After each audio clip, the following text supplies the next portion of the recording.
ಚಿರತೆಗಳ ಕಾದಾಟಕ್ಕೆ 2 ವರ್ಷದ ಗಂಡು ಚಿರತೆ ಸಾವು.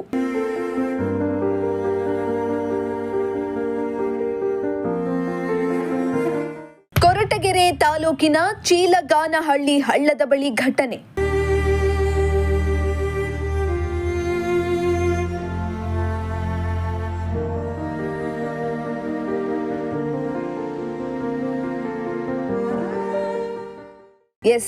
ಕೊರಟಗೆರೆ ತಾಲೂಕಿನ ಹೋಬಳಿಯ ವಟಗೆರೆ ಗ್ರಾಮ ಪಂಚಾಯಿತಿ ವ್ಯಾಪ್ತಿಯ ಚೀಲಗಾನಹಳ್ಳಿಯಿಂದ ಯಾದಗಿರಿಗೆ ಹೋಗುವ ಹಳ್ಳದ ಸಮೀಪ 2 ಚಿರತೆಗಳು ಕಾದಾಡಿದ ಪರಿಣಾಮ ಸುಮಾರು 2 ವರ್ಷದ ಗಂಡು ಚಿರತೆ ಗಂಭೀರವಾಗಿ ಗಾಯಗೊಂಡು ಮೃತಪಟ್ಟಿರುವ ಘಟನೆ ನಡೆದಿದೆ.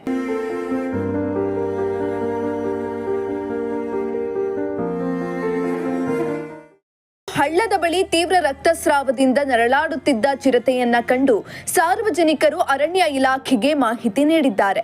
ತಕ್ಷಣ ಸ್ಥಳಕ್ಕೆ ಧಾವಿಸಿದ ಕೊರಟಗೆರೆ ಅರಣ್ಯ ಅಧಿಕಾರಿಗಳು ಗಾಯಗೊಂಡ ಚಿರತೆಗೆ ಚಿಕಿತ್ಸೆ ನೀಡುವ ವೇಳೆ ಚಿರತೆ ಸಾವನ್ನಪ್ಪಿದೆ.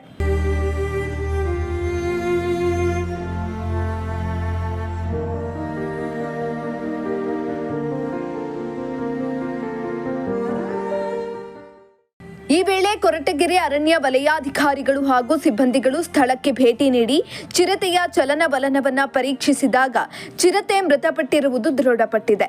ಇನ್ನು ಮೃತ ಚಿರತೆಯನ್ನ ಮರಣೋತ್ತರ ಪರೀಕ್ಷೆ ನಡೆಸಿ ಮೇಲಧಿಕಾರಿಗಳ ನಿರ್ದೇಶನದಂತೆ ಅಗತ್ಯ ಕ್ರಮ ಕೈಗೊಳ್ಳಲಾಗುವುದು ಎಂದು ಅರಣ್ಯ ಅಧಿಕಾರಿಗಳು ತಿಳಿಸಿದ್ದಾರೆ. ಎನ್ ಮೂರ್ತಿ, ಪ್ರಜಾಶಕ್ತಿ ಟಿವಿ, ಕೊರಟಗೆರೆ.